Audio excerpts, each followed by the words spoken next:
A couple of months ago, NOPD Officer Mark Lynch was patrolling in the 4th District on a typical Thursday night when he eventually came across a woman driving with a broken taillight. She took a right, I followed behind her, and then she took a quick U-turn, and it was a no U-turn, so I just was like, all right. So I pulled her over, and I got out, and I just said, hey, license, registration, proof of insurance, why I pulled you over. No, I have no idea. I said, well, you have a taillight out. And I said, you're not supposed to really make a U-turn. She just kind of looked at me and was like, well, I'm trying to get to my friend's house. I'm not from this area, and GPS told me to take a U-turn. So I was like, all right, just sit tight.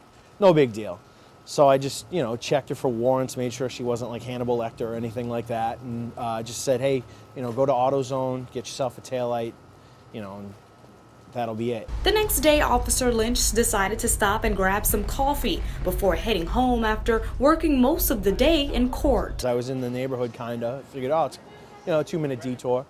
And I walked in, and who was sitting at the table right by the door but the same lady from the night before. And I kind of looked at her, and I was like, wait, Arkansas, because that's where her plate was from, and her license is from there. And she was like, yeah. She said, well, thank you for letting me know about the tail light. And I said, oh, no problem at all.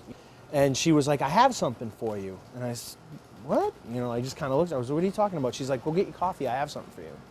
So I was like, all right. So I went and got my coffee, and she's digging through her purse and said, I'm giving this to you to keep you safe, but you have to promise that when the time's right, you'll pass it on to somebody else. I was like, okay. So she found it, and she's like, so now I'm going to give it to you. That following Saturday, Officer Lynch was back at work as things were quickly escalating. Well, I got the roll call, and we got a call that said, no roll call today, just get keys and go on the street. Before he knew it, Officer Lynch was heading to the scene of an active shooter investigation. I mean, I'd been called to a scene with gunshots before, but never, this was close. I'm talking, 20, 30 feet.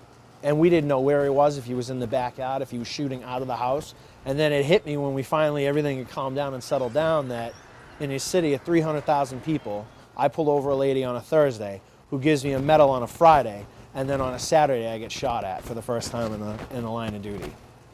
It's like, what are the odds? If I'm at work, it's in my pocket, definitely.